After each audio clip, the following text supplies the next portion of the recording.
Democrat-led House was knee-deep in their own propaganda, calling together a group of their fellow race pimps to slander the United States police force as racist. And live now to a hearing on white supremacist infiltration of police departments.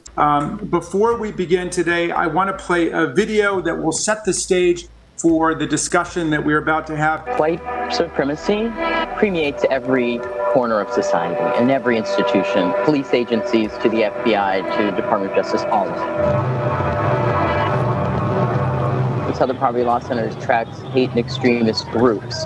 Whomever is engaged in those groups, wherever that might lead. The presence of white supremacists embedded within law enforcement makes it more difficult to detect and counteract threats from violent hate groups. We have known for generations that it's not a question about whether this problem is an issue.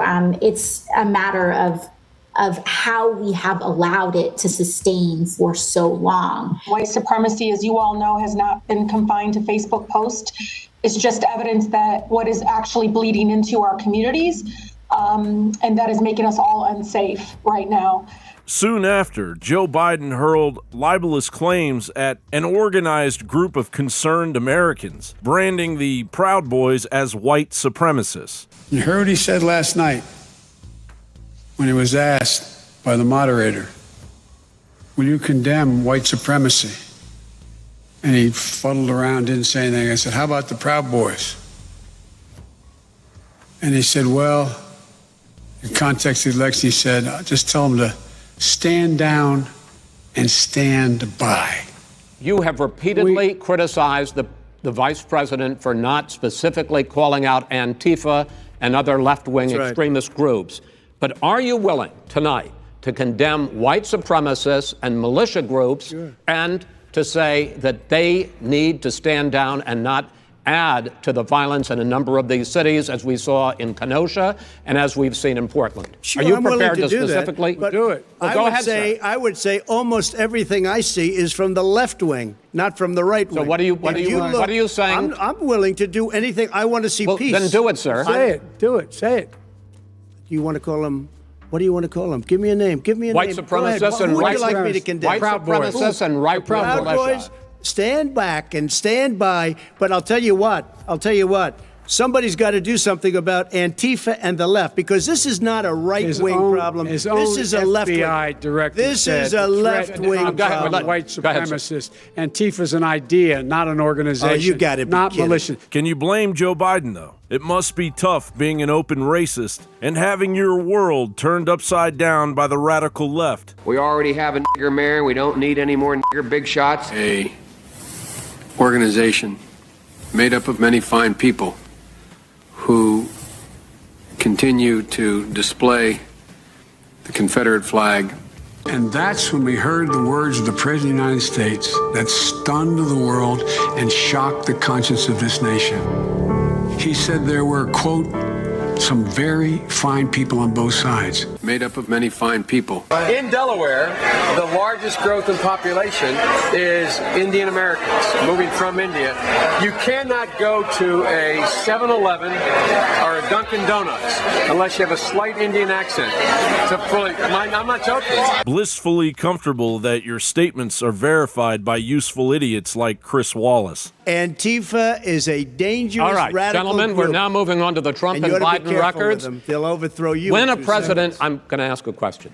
But regardless of what the SPLC says, for the record, ladies and gentlemen, the core values of the Proud Boys are minimal government, maximum freedom, anti-political correctness, anti-drug war, closed borders, anti-racial guilt, anti-racism, pro-free speech, pro-gun rights, glorifying the entrepreneur, and venerating the housewife, reinstating a spirit of Western chauvinism. A Proud Boy is a man that declares he is a Western chauvinist who refuses to apologize for creating the modern world. The Proud Boys truly believe that the West is the best and welcome those who believe in the same tenets. Sound familiar, America? I will go out and say that the Proud Boys as a whole, I will say this on behalf of the entire national organization, denounce white supremacy.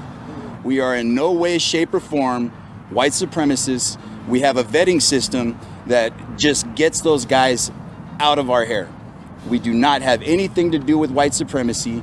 We do not have anything to do with the Ku Klux Klan. We denounce those organizations. Well, how about the Proud Boys, which is a white supremacist group? How do I fit in there? That don't make sense. Yeah. You know, as you can see, I'm a Proud Boy. You know, we're not a hate group. I'm not racist. Does the president denounce white supremacism and groups that espouse it in all their forms? This has been answered yesterday by the president himself, the day before by the president himself on the debate stage. The president was asked this. He said, sure, 3 times.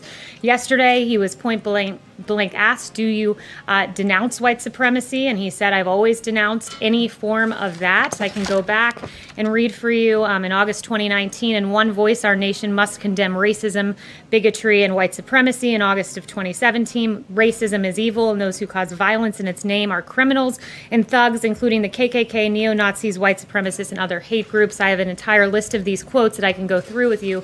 He has condemned white supremacy more than any president in modern history. Just to clear it up this morning, can you, naming it, make a declarative statement that you denounce, that the president denounces it? I just did. My name is Edwin Arthur. I'm a LA Proud Boy chapter. I didn't always support Trump. I didn't vote for him because I didn't know to trust it. I didn't trust Hillary Clinton at all and would have never voted for her.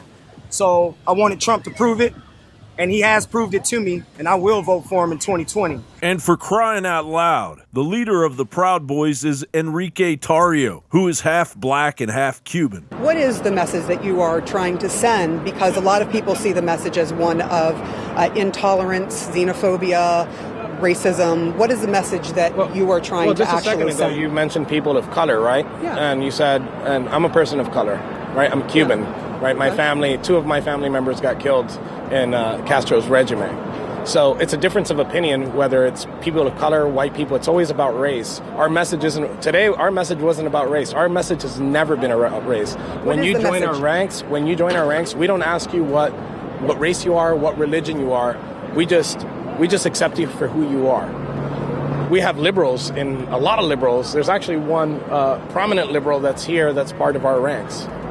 Liberals would probably dispute that, to say that you guys have a lot of liberals as a part of your group, and you call yourself male chauvinist, right? No, what does that mean? That's out there on. No, it's on. Not. No, it's not. You're falsifying. It's not male chauvinist. What is it? Your viewers can watch that. Western chauvinist. Okay, so Western chauvinist. What does that mean? That it was false? That what you just said? No. What does that mean? What is a chauvinist? What do you mean? A chauvinist is somebody that's patriotic and extremely proud of their country.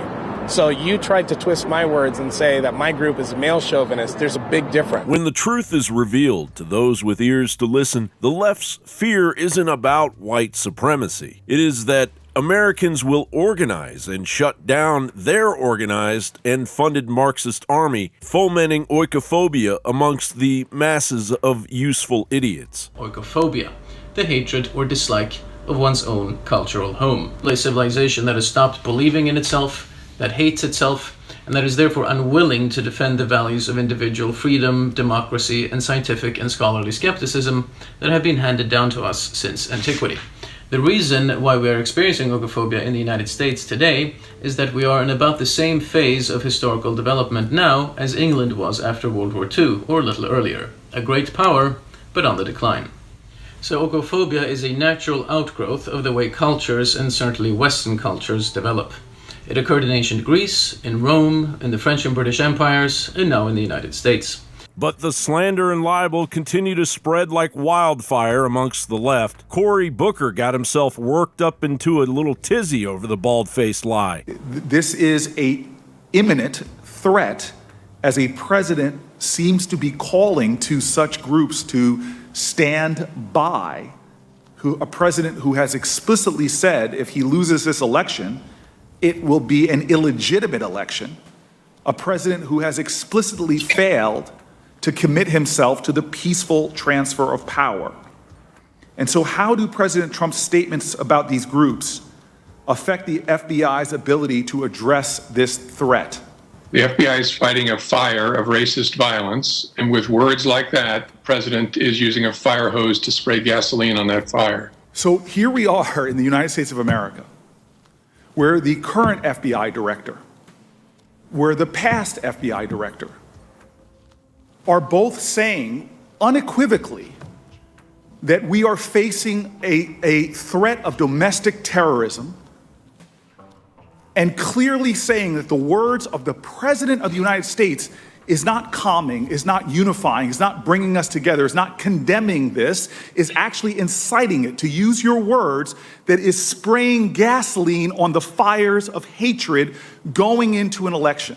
As the libel and slander continue, all patriots will be exponentially branded as the enemy within the country they love, under a potentially Democrat Party-led nation. And without patriots, the United States wouldn't and won't continue to exist. John Bound reporting.